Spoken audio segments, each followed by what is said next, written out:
جو بھی آپ کے پاس ہے اسے باہر بھیج دیجئے۔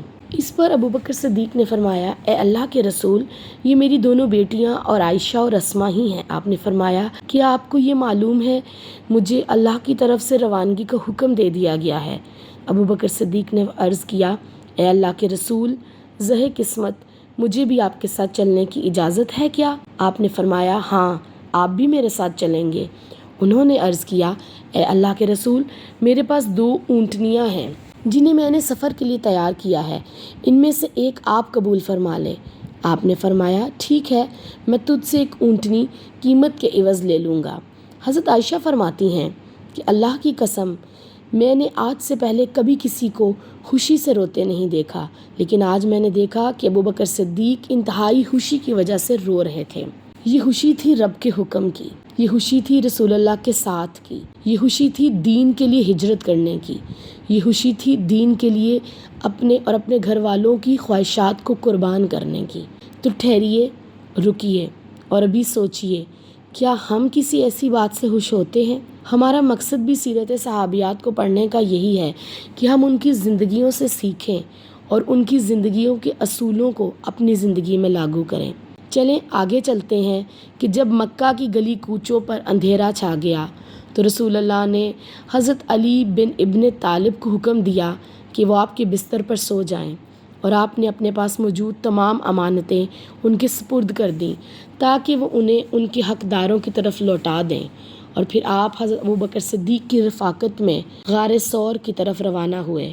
دین کی خاطر قربانی دینے والے لوگ، اللہ کی خاطر ہجرت کرنے والے لوگ، اس ملک کو، اس شہر کو، اس جگہ کو چھوڑ دینے والے لوگ، اس کے باوجود اس بات کا خیال کہ امانتوں کا سوال کیا جائے گا، حضرت علی کو امین بنا کر رسول اللہ صلی اللہ علیہ وآلہ وسلم اپنے سفر کی طرف گامزن ہوئے کہ وہ چاہتے تھے کہ کہیں قیامت کے دن مجھ سے جب امانتوں کے بارے میں پوچھا جائے تو میرا سر نہ جھک جائے۔ اللہ تعالیٰ نے ان کو اس چیز میں بھی سرخرو کر دیا، الحمدللہ۔ آگے چلتے ہیں۔ غار ثور میں جب رسول اللہ صلی اللہ علیہ وآلہ وسلم داخل ہو گئے تو حضرت عبداللہ بن ابو بکر کو رسول اللہ کے لیے جاسوسی کرنے کا شرف حاصل ہوا۔ وہ قریش کی کارروائیوں کے بارے میں روزانہ تازہ ترین معلومات رسول اللہ کو دیتے تھے۔ حضرت اسما کو یہ شرف حاصل ہوا کہ وہ کھانا اور پانی لے کر غار ثور میں آتی تھیں، یہاں تک کہ وہ دن آ گیا جب اسلام کی یہ 2 عظیم ہستیاں مدینہ کی طرف روانہ ہو گئیں۔ ہمیں اس بات سے یہ سبق ملتا ہے کہ ابو بکر صدیق کی اسلام کے لیے اور ان کے خاندان کی اس دین اسلام کے لیے کتنی قربانیاں ہیں۔ انہوں نے صرف اپنا جان مال نہیں، اپنی آرزوئیں، اپنی خواہشات، اپنی ہر چیز اسلام کے لیے لگا دی۔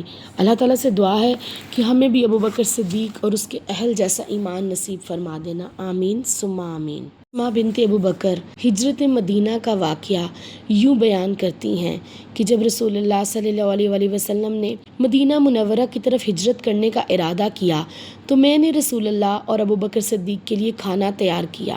ہمیں کھانے کے تھیلے اور پانی کے مشکیزے کا منہ بند کرنے کے لیے کوئی رسی نہ ملی۔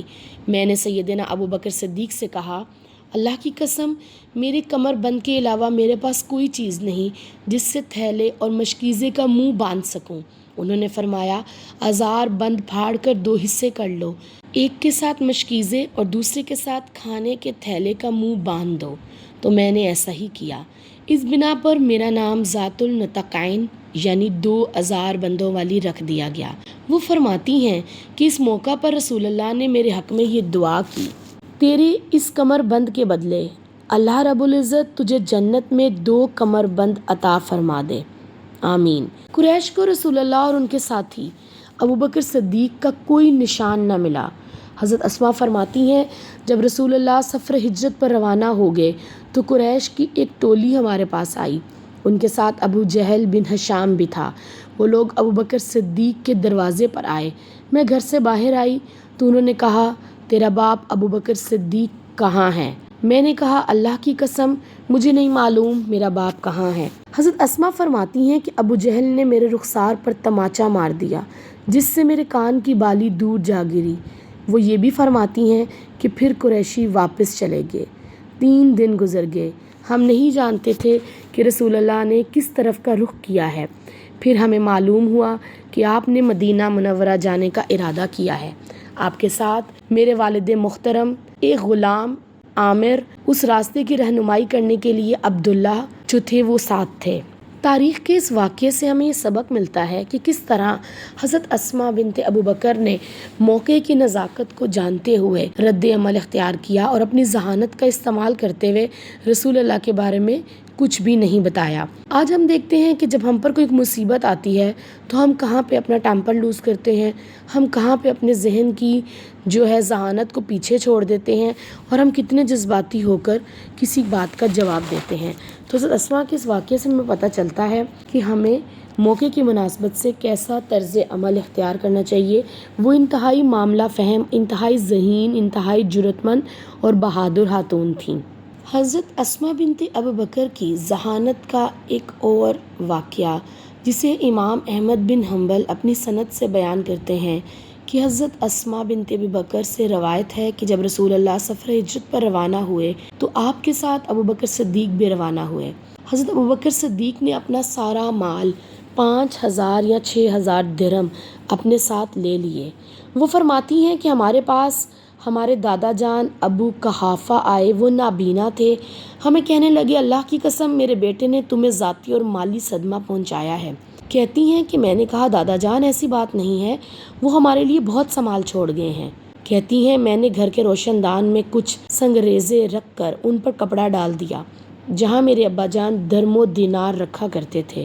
پھر میں نے ان کا ہاتھ پکڑ کر کہا دادا جان اپنا ہاتھ اس پر رکھیے اور دیکھیے کہ وہ کتنا مال ہمارے لیے چھوڑ گئے ہیں۔ تو انہوں نے کہا اگر وہ اتنا مال تمہارے لیے چھوڑ گئے ہیں تو پھر ٹھیک ہے، اس نے بہت اچھا کیا، یہ بہت مشکل وقت میں تمہارے کام آئے گا۔ حضرت اسماء فرماتی ہیں اللہ کی قسم انہوں نے ہمارے لیے کوئی چیز بھی نہیں چھوڑی تھی، لیکن میں نے چاہا کہ اس طریقے سے میں اپنے بوڑھے دادا جان کو تسلی دوں۔ تو یہ الحمدللہ ایک اور واقعہ حضرت اسماء کی ذہانت کا، جو انہوں نے معاملے کی سنگینی کو مد نظر رکھتے ہوئے اپنے دادا جان کا دل بھی نہیں توڑا اور اپنے جو ان کے والد تھے ان کے لیے جو وہ اگر کچھ نہیں بھی چھوڑ کے گئے تھے، اللہ اور اللہ کے رسول کو چھوڑ کے گئے تھے ان کی حفاظت کے لیے، کیونکہ یہ بات حق بات سچ ہے کہ جس کے ساتھ اللہ تعالیٰ ہیں پھر اس کو کسی اور ساتھ کی ضرورت نہیں رہتی، پھر اس کو کسی اور مدد کی ضرورت نہیں رہتی۔ تو حضرت اسماء کا اس بات پر یقین تھا کہ جب اللہ تعالیٰ ہمارے ساتھ ہے تو پھر ہمیں کسی اور مدد کی ضرورت نہیں رہے گی۔ اللہ تعالیٰ سے دعا ہے کہ اللہ تعالیٰ ہمارا بھی یقین حضرت اسماء کی طرح اپنے رب پر پختہ کر دے کہ جب رب ساتھ ہے تو پھر کسی اور ساتھ کی ضرورت نہیں رہے گی۔ اسماء بنت ابو بکر کی اسلام کے ساتھ اتنی گہری وابستگی تھی، انہیں اپنے دین پر بہت فخر تھا، رسول اللہ صلی اللہ علیہ وآلہ وسلم سے بہت محبت تھی کہ وہ اپنی چھوٹی سے چھوٹی بات پہ بھی رسول اللہ سے مشورہ کرتی تھیں۔ ایک بار حضرت اسماء نے رسول اللہ سے عرض کیا کہ اے اللہ کے رسول، میری والدہ میرے پاس بڑی چاہت لے کر آئی ہے، کیا میں ان سے صلہ رحمی کر سکتی ہوں؟ آپ نے فرمایا ہاں کیوں نہیں۔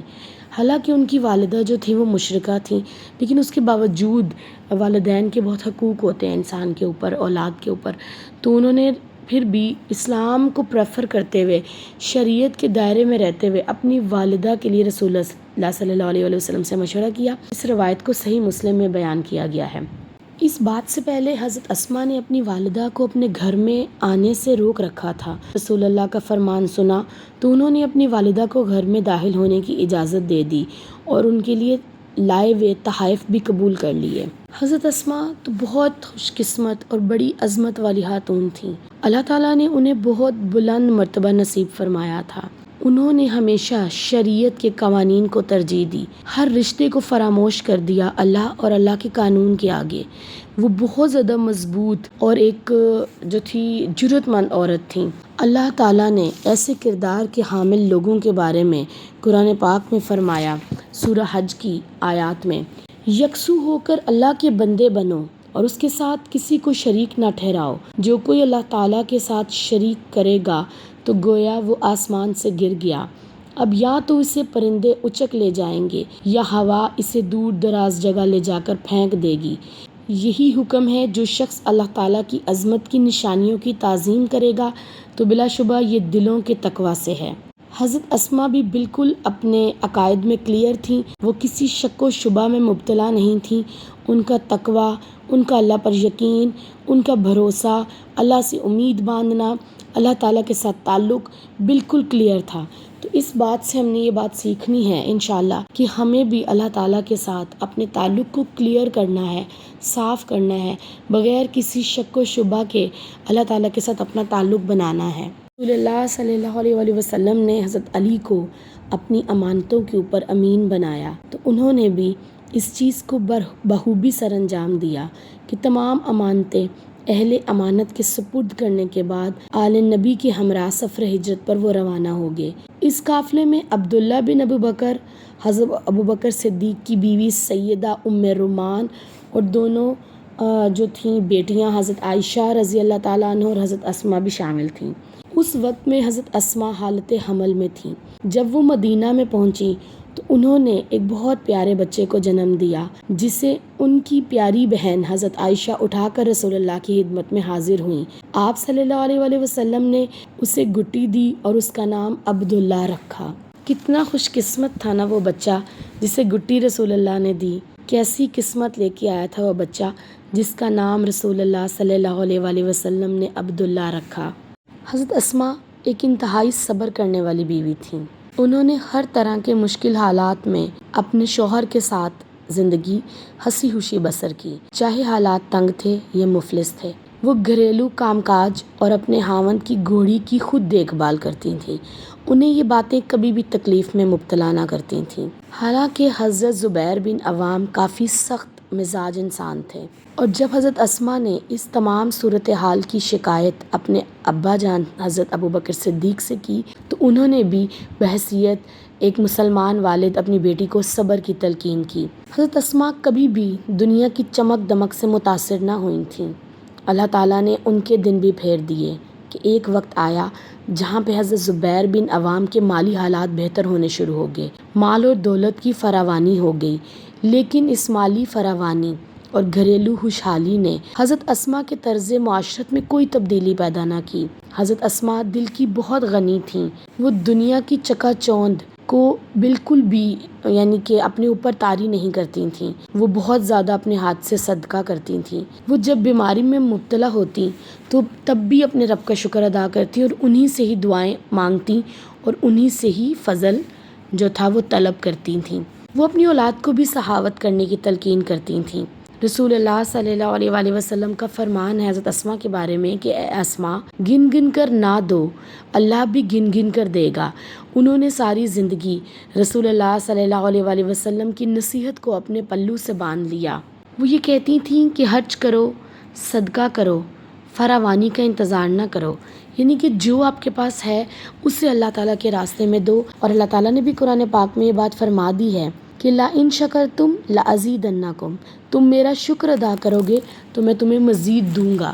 تو اگر ہم لوگ چاہتے ہیں کہ ہمارے پاس دولت ہو، ہمارے پاس عزت ہو، ہمارے پاس پیسہ ہو، ہمارے بہتر حالات ہوں، تو ہر طرح کے حالات میں شکر ادا کرنا سیکھیں، اللہ تعالیٰ حالات کو بدل دیں گے۔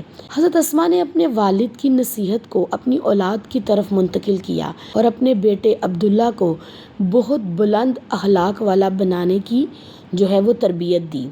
اسی طرح حضرت زبیر بھی ایک بہت زیادہ زبردست والد تھے۔ وہ ہمیشہ جب بھی مشرکین کے ساتھ مقابلہ کرتے تو اپنے بیٹے عبداللہ کو اپنی سواری کے پیچھے بٹھا لیتے تاکہ ننھا عبداللہ لڑائی کے فن سیکھ سکے، وہ شہ سواری میں مہارت پیدا کر سکے اور اپنے والد کی طرح جو ہے وہ بہت زیادہ بریو بن سکے۔ حضرت اسما بحیثیت والدہ اپنے بیٹے کو ہمیشہ دین کی تعلیم دینے کو پریفر کرتی تھیں، وہ ہمیشہ اپنے بیٹے کو بہادری کی تلقین کرتی تھیں، وہ ہمیشہ اپنے بیٹے کو دین اسلام کے لیے ڈٹے رہنے کی تلقین کرتی تھیں۔ چونکہ حضرت اسما بہت صابر خاتون تھیں اور حضرت زبیر بن عوام جو تھے وہ ایک بہت سخت گیر انسان تھے، لیکن اس کے باوجود انہوں نے اپنی زندگی بہت صبر سے گزاری۔ لیکن بعض دفعہ ایسا ہوتا ہے جب اولاد بڑی ہو جاتی ہے تو وہ اپنی والدہ کے ساتھ ہوئی زیادتیوں کو برداشت نہیں کر پاتی۔ تو ایک واقعے کا ذکر کرنا چاہوں گی کہ حضرت اسما اور حضرت زبیر کے درمیان ایک دن جھگڑا ہو گیا۔ جب حضرت اسما نے اپنے بیٹے عبداللہ سے تعاون چاہا، وہ اندر داخل ہوئے۔ حضرت زبیر نے اپنے بیٹے سے کہا کہ اگر وہ ہم دونوں کے درمیان میں آیا تو وہ ان کی والدہ کو طلاق دے دیں گے۔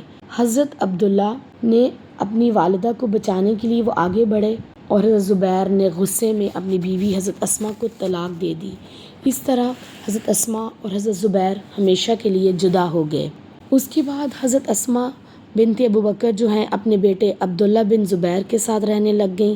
رسول اللہ صلی اللہ علیہ وسلم نے حضرت اسماء کے لیے علم و ہدایت کی دعا کی۔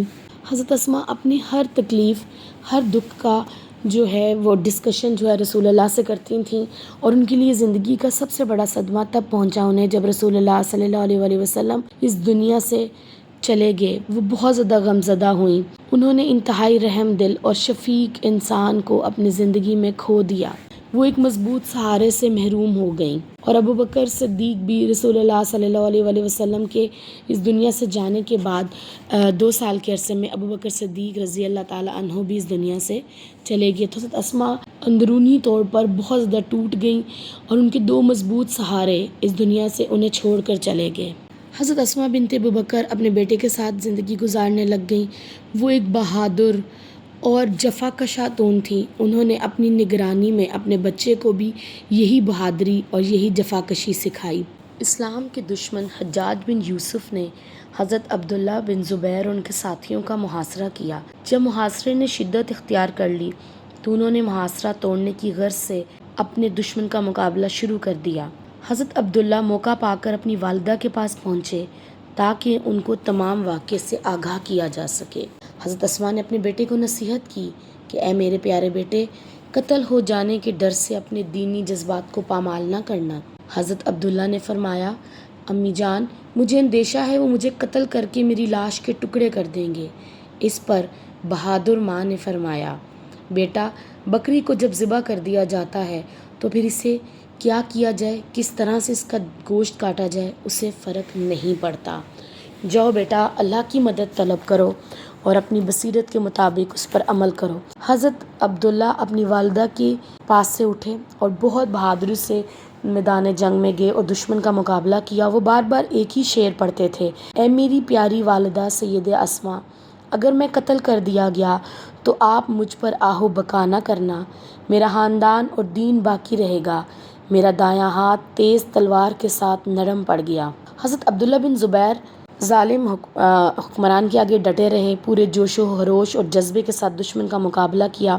اس دوران مسجد کا ایک ستون ٹوٹ کر ان پر گر پڑا اور وہ شہید ہو گئے۔ امام مسلم نے صحیح مسلم میں فرمایا ہے، جب حضرت عبداللہ شہید ہو گئے تو حجاج نے حکم جاری کیا کہ اس کی والدہ کو میرے پاس لے کر آؤ، لیکن حضرت اسماء اس کی اس بات پر، اس کے اس پیغام پر اس تک نہیں پہنچی، تو وہ غصے میں بولا کہ اس کی والدہ کو میرے پاس لے کر آؤ، ورنہ میں ایک ایسے شخص کو بھیجوں گا جو اسے بالوں سے پکڑ کر گھسیٹ کر میرے پاس لائے گا۔ اس پر بہادر حضرت اسماء نے فرمایا بہت جوش و خروش کے ساتھ کہ جاؤ، اس کو کہہ دو میں تیرے پاس نہیں آؤں گی، تو ایسے کسی شخص کو بھیج دے جو مجھے بالوں سے پکڑ کر گھسیٹ کر تیرے پاس لے آئے۔ پھر حجاج نے جوتے پہنے اور بہت اکڑ کر اور اتراتے ہوئے حضرت اسماء کے پاس پہنچا اور کہا، دیکھ لیا اپنے بیٹے کا انجام، میں نے اللہ کے دشمن کے ساتھ کیا سلوک کیا۔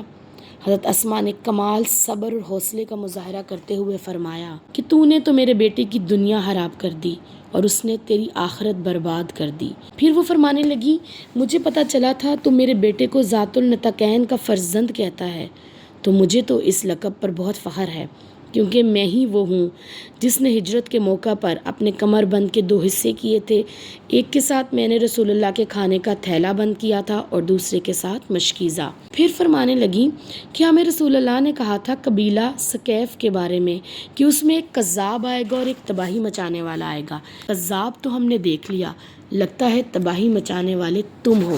اس بات پر حجاج خاموش ہو گیا، لاجواب ہو گیا اور واپس چلا گیا۔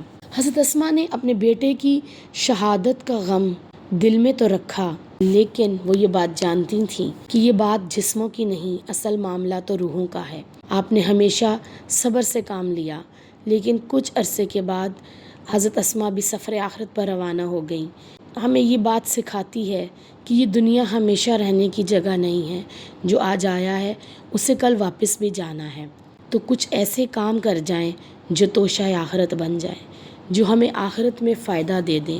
اللہ تعالیٰ سے دعا ہے کہ اللہ تعالیٰ حضرت اسماء کو اپنی خاص رحمتوں میں رکھے، اللہ تعالیٰ ان کی بہترین مہمان نوازی فرمائے، اور اللہ تعالیٰ ہمیں ان کی زندگی سے سیکھنے کے مواقع عطا فرمائے، آمین ثم آمین۔ اسماء بنت ابی بکر کی زندگی سے ہم نے جو باتیں سیکھی ہیں ان کو ہم ایک بار دہراتے ہیں۔ ہم نے سیکھنا ہے انشاءاللہ کہ ہمیں بھی اپنی زندگی میں ہر موقع پر رسول اللہ صلی اللہ علیہ وآلہ وسلم کی احادیث سے رہنمائی لینی ہے، ان کی فٹ سٹیپس پہ چلنا ہے، ان سے محبت کرنی ہے، ان کو فالو کرنا ہے۔ انشاءاللہ ہم نے سیکھنا ہے کہ حضرت اسماء بنت ابو بکر کی طرح ہم نے اپنی زندگی کے ہر معاملے میں بہت معاملہ فہمی سے کام لینا ہے، صبر سے کام لینا ہے، جرأت مندانہ فیصلے کرنے ہیں، بہادر رہنا ہے، اللہ پر توکل کرنا ہے، اللہ پر بھروسہ کرنا ہے، امید اللہ سے باندھنی ہے، اور باقی رہ جانے والی آخرت کی فکر کرنی ہے۔ جو فانی دنیا ہے اس کے پیچھے نہیں بھاگنا، اللہ کے رسول کے لیے اپنی جان، اس شریعت کے قوانین کے لیے اپنی جان کی بھی پرواہ نہیں کرنی۔ تیسری بات جو سیکھنی ہے وہ حضرت اسماء سے یہ ہے، ان کی زندگی سے، کہ موقع پر صبر اور حکمت عملی سے کام لینا ہے، کبھی بھی بے صبری کا ثبوت نہیں دینا، اور ہمیشہ معاملہ کو سمجھتے ہوئے، اس کو دیکھتے ہوئے معاملہ فہمی سے کام لینا ہے۔ اگلی بات جو سیکھنی ہے، نمبر 4 پوائنٹ ہے کہ اسلام کی خاطر اپنی جان بھی لگانی ہے اور مال بھی لگانا ہے۔ اور اسماء کو جو رسول اللہ نے نصیحت کی تھی کہ اے اسماء گن گن کر نہ دے، اللہ بھی گن گن کر دے گا، تو اس نصیحت کو اپنے پلو سے باندھنا ہے۔ 5ویں بات جو سیکھنی ہے ان کی زندگی سے کہ بہت زیادہ صدقہ کرنا ہے، اللہ کے راستے میں گن گن کے نہیں دینا، کیونکہ ہم چاہتے ہیں کہ اللہ بھی ہمیں بے حساب دے، تو اللہ کی راہ میں بے حساب دینا ہے۔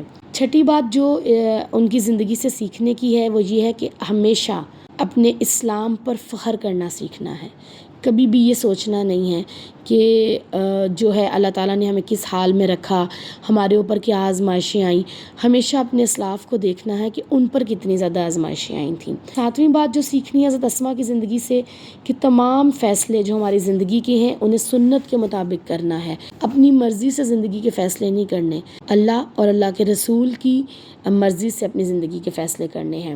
8ویں بات جو سیکھی حضرت اسماء کی زندگی سے کہ دنیا میں شریعت کو ہر رشتے پر مقدم رکھنا ہے، چاہے وہ آپ کے والدین ہیں، چاہے وہ آپ کا شوہر ہے، چاہے وہ آپ کی اولاد ہے، ہر رشتے کو اللہ اور اس کے رسول کے بعد رکھنا ہے، ہمیشہ اللہ تعالیٰ اور اللہ کے قوانین، رسول اللہ کی حدیث، ان کی سنت کو مقدم رکھنا ہے۔